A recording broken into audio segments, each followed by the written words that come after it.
Hello and welcome to the Art of Being Human. Today, I have the pleasure of sitting down with Ken Schmitt, who is the CEO and founder of TurningPoint Executive Search. He's seasoned, he's experienced, and he has a lot of wisdom to share with us and some pointers on what to do if you're searching for a new career, perhaps.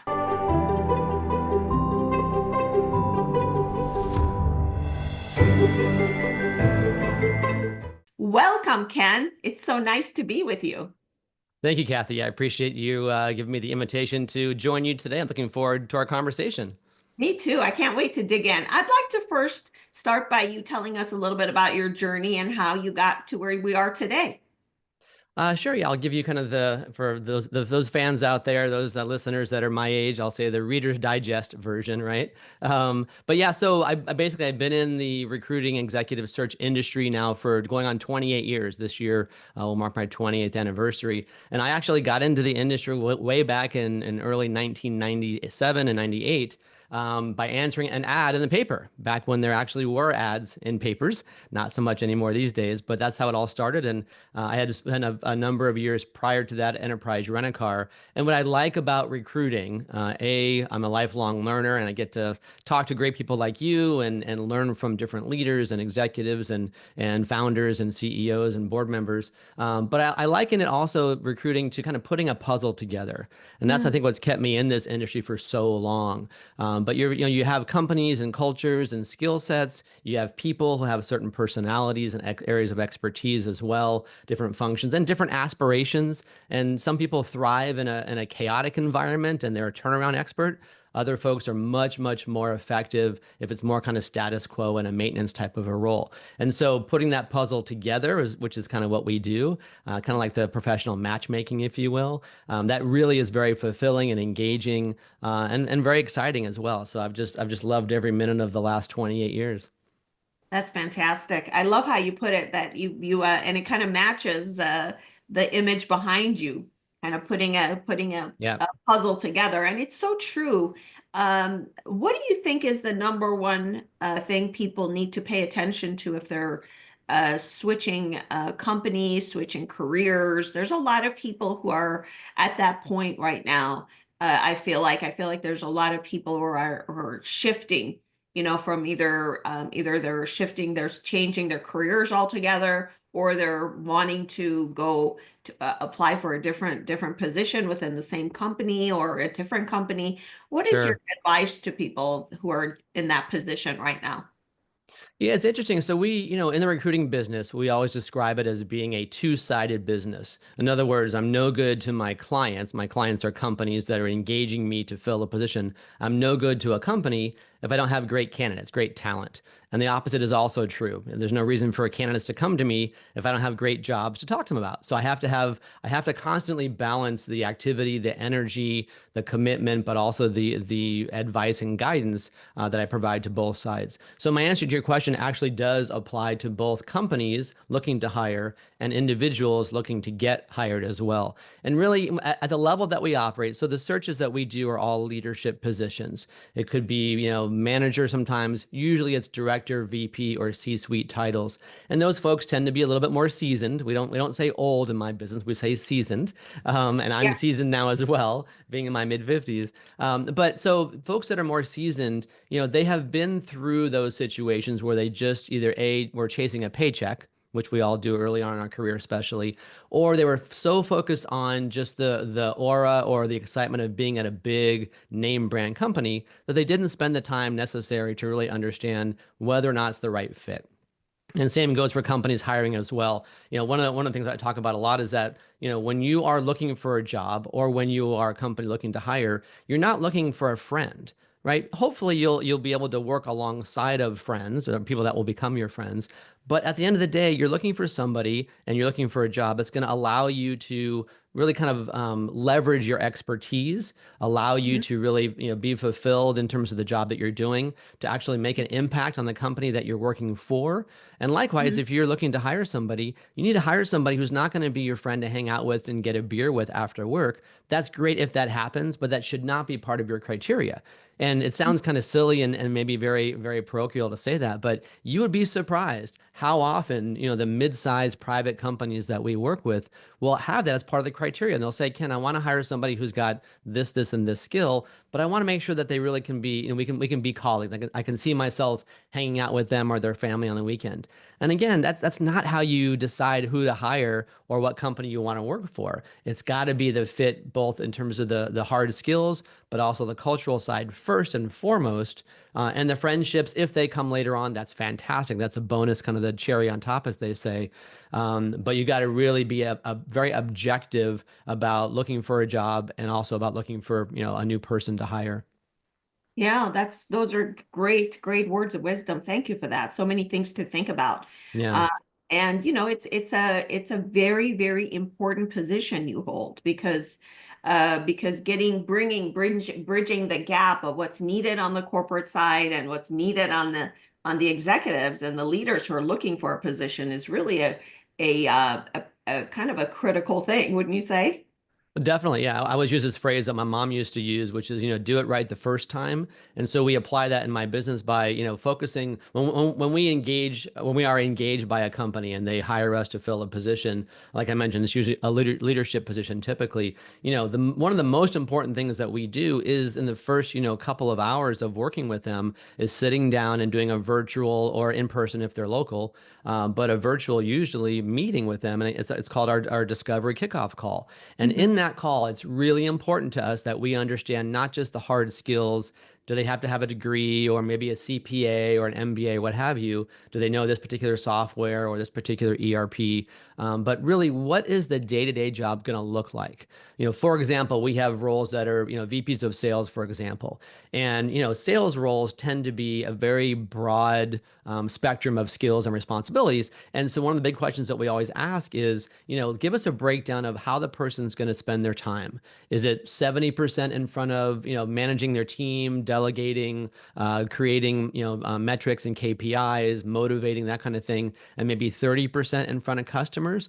Or is it the opposite? Because and that's just one example, but there are, multiple questions that we ask over that 2 hour discovery call that is going to inform us in terms of what kind of profile we're targeting. And then that in turn informs us in terms of who we're going to go after, who are we going to proactively reach out to figure out, hey, A, are you interested? And B, are you qualified for this particular position? The way that we operate as a search firm, we tell our clients, they don't need us to post a job somewhere and just see who shows up. The odds are it's really tough to find good people that just apply to a job. It does happen, but our value add on top of that is that we are proactively going after people that are currently employed, that are doing very well in their job. They don't have the time or the bandwidth to pick their head up and look at a job posting somewhere. But when we give them a call and say, oh, this is Ken Schmitt from TurningPoint Executive Search. I'm representing ABC company in this industry. I came across your background. It looks on paper to be a really good fit. I'd love to chat with you about your career aspirations and goals and where you're heading from here and whether this job might be a good fit for you. So that's the value we bring to the conversation, if you will. But if I haven't done my work up front in that discovery call to truly understand what my client's looking for, then I'm gonna fail miserably in terms of bringing them the right candidates that fit that particular role. Yeah, I hear that.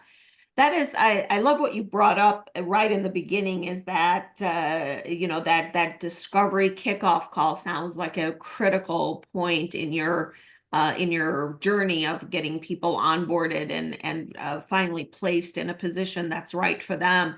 And what you said about hard skills is so true because everything I've looked at in my 25 years of research in human behavior achievement and what really creates great success is not so much the degree or the skill or the engineering or the accounting, etc. It is that's only 10% of it. Believe it or not, 90% is the soft skills. Mm-hmm. Authentic is the leader, how confident is the leader, how approachable is the leader, what is their people skill like, how empathetic and compassionate is the leader. Do you find that that's true? Very much so. Yeah. And given that we focus so much on leadership positions, regardless of the title of whether it's director, VP, or C-suite. But yes, that leadership piece is important. And I always say that, none of the things that you just described is inherently right or wrong. It's what is right or wrong for that particular organization, and does that match up with what's right or wrong for the individual candidate? I mean, there are a lot of companies out there that we all know about that have a very hard charging leader that is very demanding, and that person expects 60, 70 hours a week. I mean, the work from home versus, remote work is a great example of that. Some companies are embracing the hybrid, or remote scenario, and others say, no, I want you in the office 5 days a week, right? And again, that's not inherently right or wrong, good or bad. But what's right or wrong is whether or not you are hiring people that are also aligned with that structure and that mindset and that philosophy. So it's really important again. And as I mentioned, the kickoff call with the client side, the company side, it's equally as important that I have a really thorough conversation with our candidates. And Yes. I don't want to hear what they think I want to hear, right? I want to make sure I ask questions that are very objective, and it kind of peels back layer after layer to make sure that we're not going to be putting a square peg in a round hole. Because every placement that we make, every job we fill, we have a guarantee period, and we're very proud of the fact that our what we call our placement retention rate is 91% after 2 years. So the vast majority of people that we placed in jobs are still with our client 2 years later, which is really good for leadership positions. But that's only possible if me and my team are spending the time up front to talk to the company, talk to the candidate, and not try to sell anybody into anything, but just making sure that the right fit is there. So yes, I agree with what you said wholeheartedly. Excellent. I love your guarantee, and it really has a lot to do with the depth in which you work, Ken. I mean, it's Yeah. truly a testament to the great leader that you are yourself, because it takes one to know one, right? Thank you. Thank you. Yes. I certainly have made my mistakes along the way, for sure. I've learned an awful lot over 28 years of doing this. And I grew up in a household where my dad was a Jack in the Box fast food franchisee. My mom was a real estate agent as well. So I've been around self-employment for my entire life. But, I was fortunate that they were willing to share their mistakes also, the challenges, the stresses that they went through being self-employed, having, in my dad's case, having, several hundred employees at the different restaurants that he owned and ran. And so, listening and learning from them, and then just being willing to say, you know what, I screwed up. I thought this was the right decision. I put a lot of energy and effort into it and analysis into it, and I made a mistake, right? And you have to own it, being willing to be vulnerable and move on. I think it's still, lacking among a lot of leaders these days. They believe for whatever reason that they have to be infallible, and whatever decision they make, even if everybody around them says it's the wrong decision, they are just sticking to their guns and doubling down. But I've found in my own leadership style, and I wrote about this in my book also, the more that you're willing to be vulnerable to other people, the more that they're going to reciprocate. And you have much more genuine, much more real human conversations than if you just gave a very superficial answer or tried to defend even your bad decisions. That doesn't really get you anywhere. So that vulnerability is a big part of my leadership style, to your point. And I thank my parents for that. That's amazing. Yeah, I mean it takes a special person to be able to be vulnerable. It's very easy to say, but when it comes to having that kind of level of openness to share about, first of all, it takes a lot of people. We coach a lot on levels of consciousness, and so it takes a certain level to be able to have the awareness that this decision perhaps is not the right one, because the ego always tries to defend our position. Oh Yes. yeah, it's not your fault, it's this and this fault, it's that, so it's these inner dialogue and these inner mental chatter really stops a lot of leaders from realizing, well, perhaps this wasn't the right thing. And it takes a higher level of awareness to not beat ourselves down, because a lot of us have that inner critic, who's fighting us. It's just really and holding us back. So it's so Yeah, I know agree. that's a really important point, to be open and vulnerable as a leader. You mentioned something about that you've learned a lot of lessons along the way. Do you mind sharing with us where some of the key points that you think leaders can learn from? I think that the ability to be vulnerable is certainly one of them, but is there anything else that you've solved for yourself up until this point? Yeah, sure. So it's kind of funny. I just, I call it my three R's, and I didn't have the third R until last year. So I'll explain what that means. So for me, I've learned the majority of what I've learned as a business owner have come when I've been either rebranding, restructuring, or rebuilding. And I've done all those things. But like I said, last year was the first year that I had to do a complete restructuring because last year was a very difficult year for the recruiting industry as a whole. Some firms were down, like us, we were down almost 50% year over year. After having a record year in 21 and 22, things were pretty tough last year. And some firms were down less than that, but it was difficult. And we're a small firm, boutique firm, very specialized in terms of the clients that we work with. But even as a small 7-person firm, it was difficult to be down by that much. So I learned a lot from having to restructure last year. I had to lay a couple people off, including my sister, who was one of our part-time marketing professionals. And she and I are very, very close, as you might imagine. We've worked together for 11, almost 12 years now. But having to make the decision to lay anybody off is very painful for any founder, CEO, business leader. But to have to do it, to your family, you can only imagine what that feels like, right? So that was difficult for sure. But I think back to my style that I described before, being vulnerable. I've always run a very transparent business, and it's easy to do that when things are good, right? Great, let's share the financials, let's share how we're doing, what's going on, what's coming down the pike, great ideas with new clients and new engagements. It's very easy to be transparent when things are going your way. When things are not going so well, it's a little more challenging to say, not only do we not get bonuses, but hey, I can't pay everybody right now. Or hey, I'm not paying myself. I paid myself about 20% last year, what I usually earn.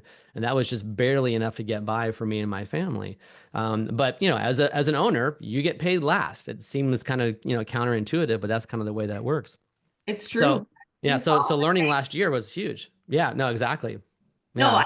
last year was a really tough year for a lot of businesses, Ken. I mean, I Yeah. talked a lot, obviously, with the position that I have. It was a very tough year for a lot of businesses, including ours, because a lot of people just wanted to see what would happen. I think it was a election year, was a really critical point. A lot of people were Yeah. suffering, a lot of businesses, small businesses as well as larger businesses. But this year is Yeah. a lot more hopeful. Do you find? Hmm. I agree. Yeah, and that's been so this year is the rebuilding phase, and I've done that a couple of times, not as severe as I'm doing now after the restructuring last year. But the other piece, like I mentioned, the first R is rebranding, and that has been and I realize it's a little bit easier with being a smaller business, right, versus a GE or a Home Depot or whoever out there. Doing a rebrand is not easy to do. But one of the things I like about being a small business owner is that I can be much more agile, and I can also take more risk. And the risk taking, I think, is relevant and important no matter what size business you happen to be involved in. So here's an example. So I started my company in 2007. We were doing only accounting and finance recruiting back then. It was mainly kind of mid-level accounting and finance. And at that time, we were called what's called a contingent firm, meaning we didn't charge any fee to our client until we actually filled a position. And if you look at all the recruiters across the U.S., roughly around 70% or so are in that contingent, kind of fee structure model, if you will. But as a small business owner, it's tough to manage cash flow when it's kind of in such huge, peaks and troughs. And I had been at a retained firm prior to that. Retained meaning that our client pays us a little bit of money up front, and along the way, the fee is not due only at the very end. It's kind of spread out, if you will. So I decided to make a switch in 2011 and early 2012, not only to start moving away from contingent and to move more steadily towards retained, but also to rebrand the kind of positions, the functions that we did. And a lot of folks were telling me, Ken, that's not a good idea. You already have this brand established. Why would you upset the apple cart when things are okay? And I say, well, first of all, things weren't okay. That was in the middle of the financial crisis, as we all remember. And it was very difficult to get any real loyalty from clients out there because there's so many accounting and finance recruiters. So I decided to rebrand and focus on something that was A, in higher demand and lower supply, and B, back to our discussion before, that was more aligned with my personality, which is sales and marketing. And so I spent some time, I was kind of naive to think, oh, it shouldn't take more than about 6 months to rebrand my company. But obviously it took a little bit longer for people to, see me as a sales and marketing recruiter versus accounting and finance. It took about 18 months. But I took the risk, and, many of my peer advisors, I advised against it, but I felt in my gut, and just knowing the market as I had, that was the right way to go long term. And it served us very, very well. 2012 was a fantastic year. We kind of started our growth year, our kind of our growth trajectory, and it ended up being a really strong and very unique niche that we built for ourselves as a result of me being willing to take that risk and do that rebranding. That's wonderful. So what are some of the challenges for you today that you're solving? I know that you came out of a tough year, but what do you see yourself facing in the next 12 months, let's say? Yeah, well, as I mentioned, it's really in that rebuilding phase. So it's a matter of, okay, what are we going to do? What's the best way to rebuild? Um, how do we position ourselves effectively in the marketplace? One of the things that happens with a lot of businesses when times are tough is that, companies tend to adjust, if you will, what kind of customers they go after. So a Mhm, lot of companies that are more high end will move down market. mhm, And a lot of companies that were more specialized will all of a sudden become generalists. That happens quite a bit in the professional services space. I'm sure you've probably seen that too. mhm, And so a lot of last year was difficult to pitch a new search to a new client because I didn't really know who I was up against and who my competition was. I knew mhm. very well prior to last year, but last year there was such a tough time for a lot of firms that I was up against everybody out there. So it's hard to know. So it's really a testament and a test itself to sticking to your guns and sticking to what you know is good. So the challenge for this year will be exactly that, making sure that I don't try to become all things to all people. I use that expression a lot. We are good at what we're good at, and we want to continue to do that and not digress from there. So that'll be the challenge for this year. It'll be a little bit on the fee structure and being somewhat flexible there, but also really, kind of holding ourselves, to our own, mantra, if you will, of sticking to what we know and doing really well in those areas. And we've refined over the last several years where our sweet spot is. So nowadays, and this is where I'm focusing all of my efforts, we focus primarily on privately held companies. We call them kind of lower to middle market. So revenues of 20, 25 million up to about 2 billion is kind of our range. But the vast majority, 98%, are privately held. Many are still run by the founder, or they're now owned by private equity. So we also do a lot of work with private equity. So those are the things that we know. That's the lane that we play in. We do that very, very well. And we want to stick to that and kind of build off of that and become the absolute best in that particular niche. That's wonderful. I see. So it's a I love that market, by the way. That middle market Thank you. Yeah. still owned by the founders, and a lot of them are still ran by the same founder, and CEOs are still very active if even if they're not the founder. And so you can have a really rich dialogue and play a critical role in their growth and outcomes and things of that nature. I love that. And I love that Yeah. you're rebranding and not so much rebranding anymore. You're really refocusing, right? This year. Yeah, exactly right. Yeah. Yeah, Yep. yeah. So Kind that's of reigniting. Maybe that's my I should use that as a fourth R is reigniting. igniting. I love that. Yeah, it's a very and it's a and if you do that right, Ken, it could mean a huge explosion of business for you. Do you see Yeah. that? I do very much so, and I'm a really big believer in networking. Being again a small agile boutique firm, I don't do cold calling. I don't just do cold outreach. Every time I reach out to somebody new, I already have some kind of a warm connection through with them through Mhm, LinkedIn, through a university, through someone that I'm involved with. As another client, I get a referral to them. But I'm also a big believer in networking, and this mhm, is something also back to your earlier question about kind of tips for job seekers as well. Networking is so important. I mean, it's important at all levels, but especially at the higher levels, because if you look at where jobs come from, So for the average, director, VP, or C-suite professional, you only have about a 5 to 8% chance of getting a position through a job posting somewhere, which is kind of counterintuitive because everybody thinks, oh, there's so many great jobs posted. Everybody says, oh, that job was written for me. I can see it. I'm a perfect fit. And the candidate spends all this time putting together a cover letter, customizing their resume, doing the application, sending it in, only to have it go into a black hole and hear nothing. It's one of my biggest pet peeves about my industry is that how little communication there is, for those candidates. But so you have a 5 to 8% chance getting a job that way, even through a search firm like mine. So you've got about a little bit higher, 12 to 20% chance of getting a position at that higher level through a search firm. But what that means, if you add all that up, let's be generous and call it 30%. The problem is that most candidates spend 80% of their time in the areas where they only have a 30% chance of getting an actual result, right? If you Wow. have so you're spending all your time, just talking to a recruiter or just, applying to jobs online. And meanwhile, the odds are that other 70% likelihood of that job coming from somewhere is coming from networking. People that folks that you used to work with at your previous company, even folks from your former college, your networking groups that you're involved with, trade associations. That is what you should be spending your time on, not only as a job seeker, but honestly as a company as well. Stay involved with networks out there to really kind of build that talent bench or that talent pipeline so that when you do need someone, you'll have someone that you can talk to, pretty quickly. So a long lead in for me to say I'm a very big believer in networking, and that's how I'm building and maintaining and reigniting that niche that I talked about. I'm involved with a group called PDA, which is the Private Directors Association, and as it sounds, it's focused around private companies, middle market, many of which are founder led or private equity owned, as I described before.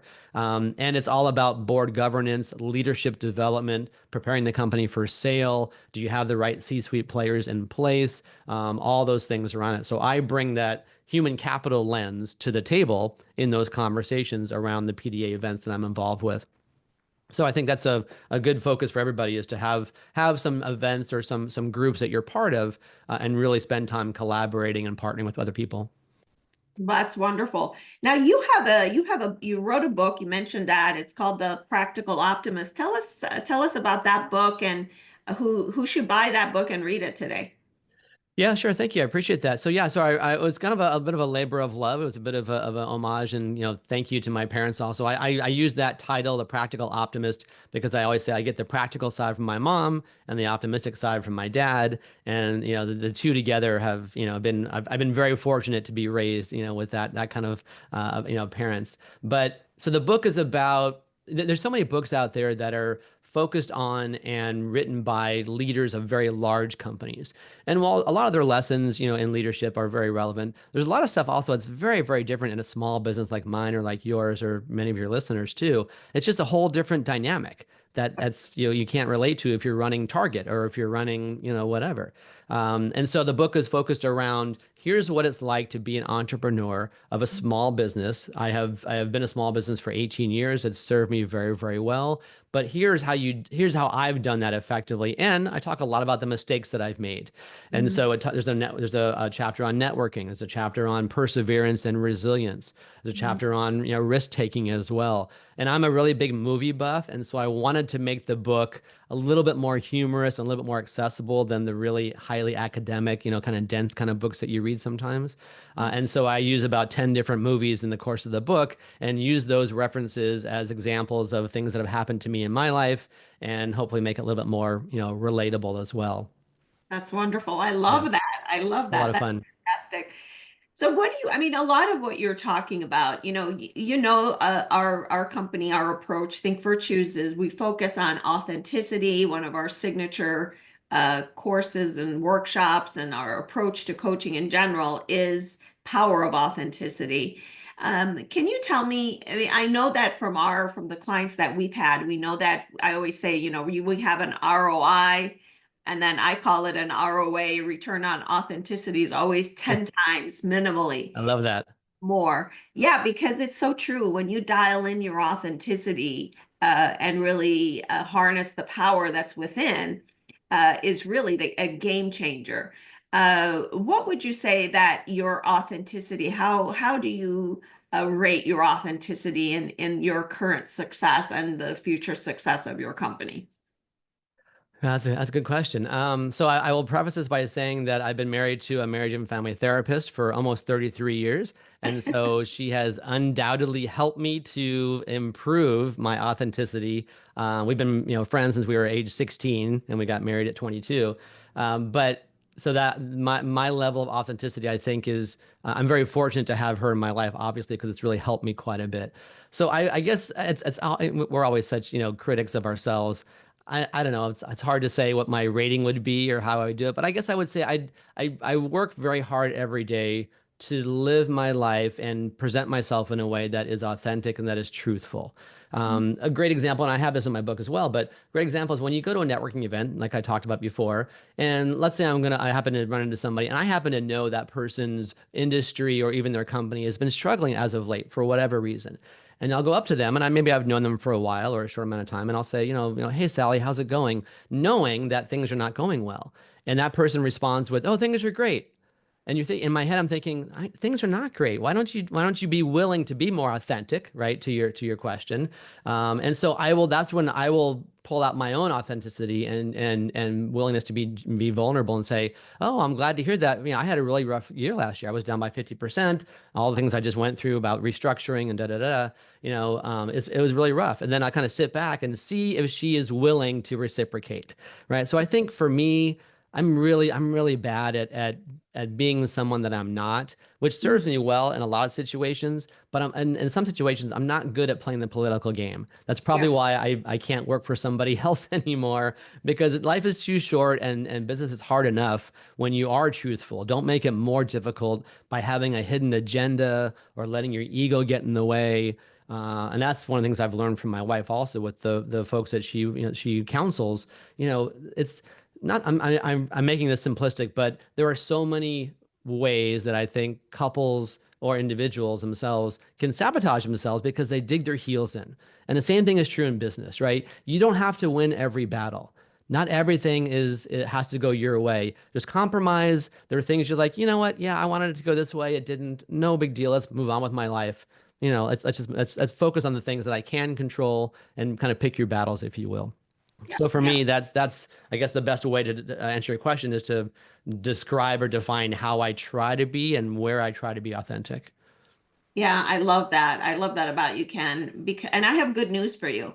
That political game, I mean, it may still have some room in large corporations where I think that's dissipating as well. It's really that yearning, the younger generation.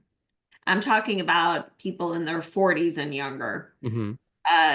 The younger generation in terms of the workforce, who's in your organization, and really I call it, instead of workforce, I call it the life force. The life force of the organization That's is great. That's a great way to describe it. yearning for authenticity. They really Yeah. are tired of the political games, tired of games, period. And they really want to see a high level of authenticity. So Yeah. I think that your approach, your attitude is right on. And Mm. I wish you the best of success. You're an amazing leader and deserve the best. So what do you have any last minute or last words of advice for our audience? Anything you'd like to share with us? Yeah, it really kind of circles back to your very first question about, what are the ideal ways, right, to find a position or to find a new hire? Again, it's really owning who you are, and I call it your employment brand. Whether you're a company or whether you're an individual, right? Your employment brand is, what do we stand for? How do we operate? Are we a hard charging pre-IPO technology company? We're all working 60 plus hours a week and there's high demands, high metrics, and you got to meet them. If you don't, you're going to be asked to leave. And again, there's nothing inherently wrong with that. It's just that's your employment brand. But if that's your brand, then maybe you don't want to hire a new mom or a new dad. Maybe you don't want to hire somebody who is taking care of their elderly parents and needs to work from home because they're not going to be able to work 60, 70 hours a week. Yeah. Maybe you don't hire somebody who is better at a status quo role. Not Mhm. everybody, thrives in a hard charging, hard driving, if you will, go, go, go kind of environment. So own that employment brand. And likewise, if you're a more, I'll use the term laid back. I don't mean that to be, derogatory, but a little bit more easygoing company. Maybe you have every other Friday off. Maybe you get to work from home. Maybe you do a lot of after work events with the team or whatever it might be, right? Then that's great. But you want to make sure you hire somebody who values those things. Don't hire somebody who's going to come in and be like a bull in a china shop because they're the hard driver, expecting everybody to bow down to them when your employment brand is not that at all. That's really Mhm. important. And the same thing goes if you're an individual. If you're looking for a position, you gotta really take the time to step back and say, okay, who am I as an individual, as a professional?